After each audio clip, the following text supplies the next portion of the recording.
勝ってみんなで一緒に帰るぞルフィ。当たり前だ。 Hey there, anime fans! If you're here, chances are that you've already watched my video of the top 10 badass moments in One Piece. And if you enjoyed that, then you know why you're here again, because it's time for Volume 2. Why? Well, why not? One Piece is full of such brilliant moments of courage, spunk, attitude, and general badassery that it just makes sense to make a second list. In this video, you're going to find both one-on-one encounters and one versus many fights, stylish entrances, and moments of quiet strength where battles are won without raising a weapon. There are moments where the hero doesn't win for a change, and where the villain shows why he's the top boss. Naturally, there are spoilers ahead.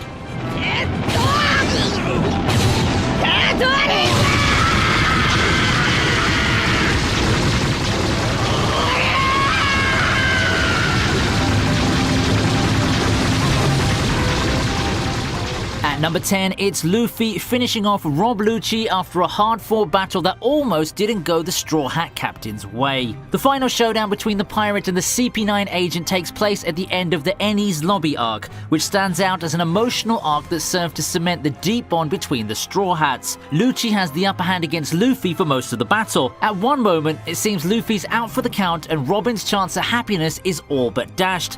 But Usopp's strong words of encouragement push Luffy to tap into hidden reserves of resistance and stand up to his enemy one last time. It's just enough to get the job done, and it reminds us yet again of Luffy's tenacity and his aversion to giving up against a stronger opponent.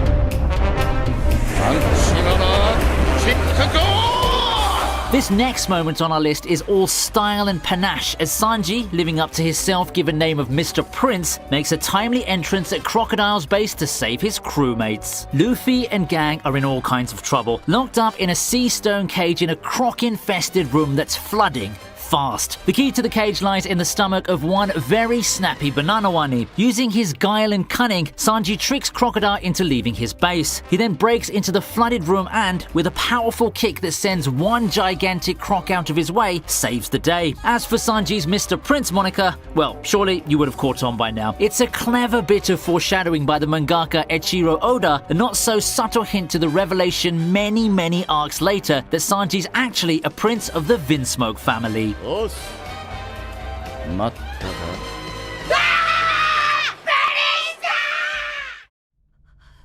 Up next is Luffy challenging Big Mom a second time. つまらねえ話だな、ビッグマム。結婚しなかったのがローラだろ。 Before they meet in person, the first two interactions between the upstart and the Yonko are telephonic. During their first exchange at the end of the Fishman Island arc, Luffy, fresh off a big win, tells Big Mom on the Den Den Mushi that he's not only eaten all her candy, but that he plans to kick her ass all over the New World. Unlike this spur-of-the-moment provocation, his second challenge to her is more personal and more hostile. Imprisoned on Whole Cake Island and unable to rescue Sanji, Luffy's in a desperate situation, yet he shows his captor no fear. What's more, he treats her with disdain. Naturally, this infuriates Big Mom to no end, but that's exactly what Luffy wants. This time, his declaration of war conveys not the boast of a kid riding high on a win, but the conviction of a man who knows what he wants and won't let anything or anybody get in his way, even if it's the most powerful woman in the world. サンジは必ず取り返す。最後に勝つのは俺たちだ。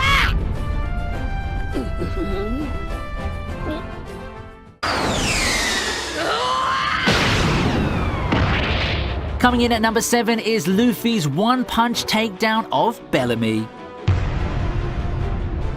In search of the Sky Island of Skypiea, the Straw Hats arrive in Jaya. There they run into Bellamy the Hyena, a rabble-rousing rookie. Before his character development in the Dressrosa arc, Bellamy's a rather unlikable character. He bullies the weak, he's arrogant, and he's full of himself too. He runs with a nasty crew, he taunts and humiliates Luffy and Zoro for no good reason, but what really puts him at odds with Luffy is that he doesn't believe in dreams and mocks those who do. To him, anybody who believes that Skypiea and its city of gold exists is a fool. all. Unfortunately though for Bellamy, he also seriously underestimates Luffy, taking him for a weakling and his unwillingness to fight as a sign of cowardice, which earns him a punishing punch to the face from Luffy. It's always satisfying to see a bully get what he deserves, isn't it?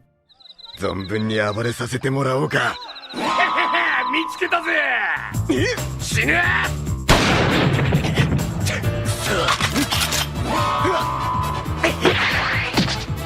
The shonen fandom loves a superhero who can single-handedly fight an entire army. Zoro happens to be one such hero. When he's not lost and wondering about, the swordsman of the Straw Hat Pirates can be an extremely capable first mate to his captain and crew. We saw his incredible loyalty and sacrificing heart in the incident with Bartholomew Kuma, which made our first list of badass moments. But even before that, Zoro showed us this side of his character in Whiskey Peak when he single-handedly defeated 100 bounty hunters, including a few of Crocodile's top officers, and saved his sleeping crewmates from their evil designs. His sword skills are enough to confuse his opponents into thinking he's the real captain of the crew. Now that he treats the fight not as a life and death situation but as an opportunity to test out his newly acquired swords makes him such a badass in our books. 喧嘩はシャレじゃねえんだぜ。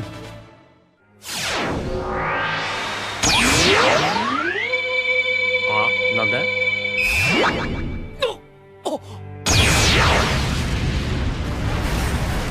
We're at the halfway mark now, and we have Kizaru making short work of the supernovas.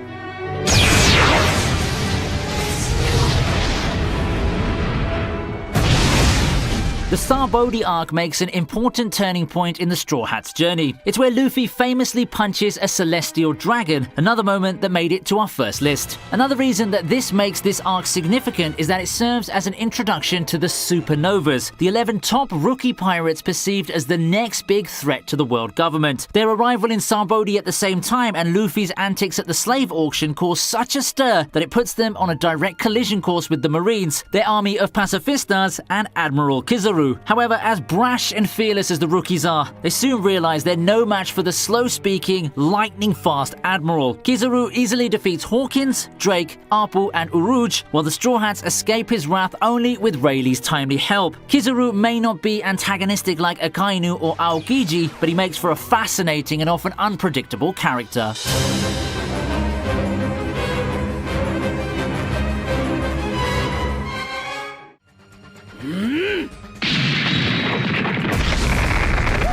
Next up is Sabo revealing his special technique, Dragon's Breath. 竜双剣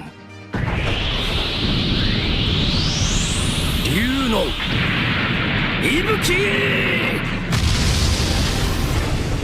Taken for dead after he drowned as a child, Luffy's sworn brother returns during the Corrida Coliseum tournament in the Dressrosa arc. Taking Luffy's place in the fight, he goes up against such big-name opponents as Diamante and Burgess, disarming both of them easily with his unique Dragon Claw Fist martial arts, while showing the same irreverent and fun-loving fighting style as his brash younger brother. But it's his display of Dragon's Breath that's truly awe-inspiring. Imbuing his clenched fists with haki and punching them into the ground, Sabo sends a shockwave so great that he completely destroys the arena, sending his opponents and the audience floundering. It is indeed a worthy exhibition of power for the second in command of the Revolutionary Army and the man chosen to inherit Fire Fist Ace's Devil Fruit powers.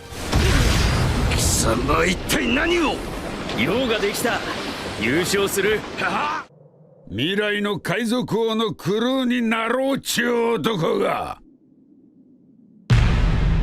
4カごときに臆しておられるか At number 3, Jinbei returns Big Mom's Sake Cup.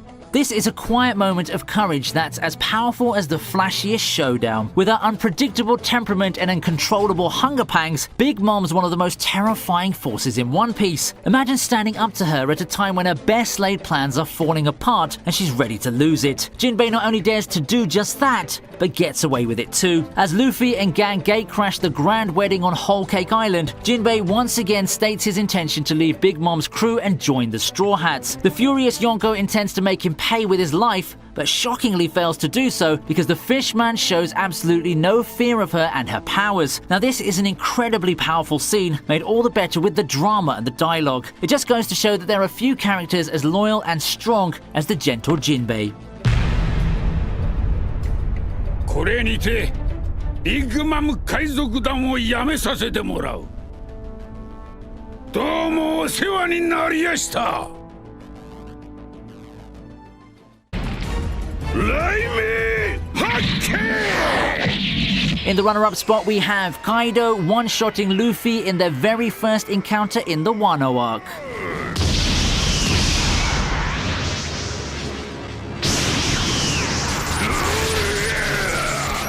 Now, we've always known that Luffy doesn't think much about picking a fight with a bigger, stronger, meaner opponent. He's done it before, and he does it as soon as he lands in the land of the samurai, where he's supposed to be keeping a low profile. Now, while Luffy does lend a few lucky hits on the punch-drunk Yonko by going all out, we know he's horribly out of his league. There's just no way he can defeat the man who can't be killed even by himself, right? So it's really no surprise when Kaido sobers up just enough to knock Luffy out with one devastating smack of his Black Thunder Club. The captain of the Straw Hats is out for the count despite being in his armament Haki enhanced Gear 4th bound man form. That's just how crazy dangerous Kaido is. With the Wano story still unfolding its mysteries, we can't help but wonder if Luffy's actually up to the task of bringing down the invincible Yonko.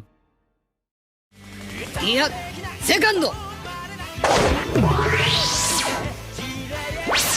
And that brings us to number 1. And taking the top spot is the post-time skip monster trio turning the lethal pacifistas into heavy metal trash.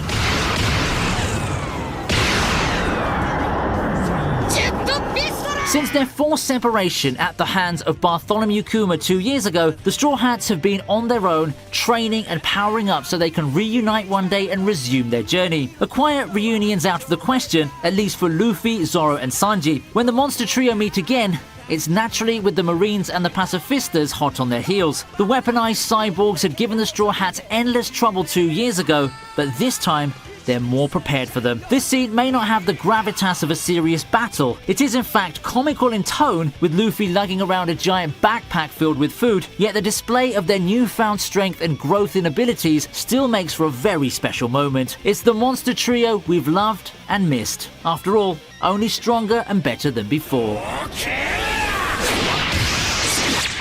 And that's it, folks. Given how full of meaningful and impactful moments this series is, we might be able to make a Volume 3 or even a Volume 4. Wouldn't that be great? So if you enjoyed this video, give it a like and let me know. Well, for the time being, I hope you enjoyed Volume 2. Tell me if some of your favourite moments made it to the list. You can also drop me a line about any moment you think should have been on this list. I'd love to hear from you. You can subscribe to ViniTube for more top 10s and anime content, and I'll see you in the next video.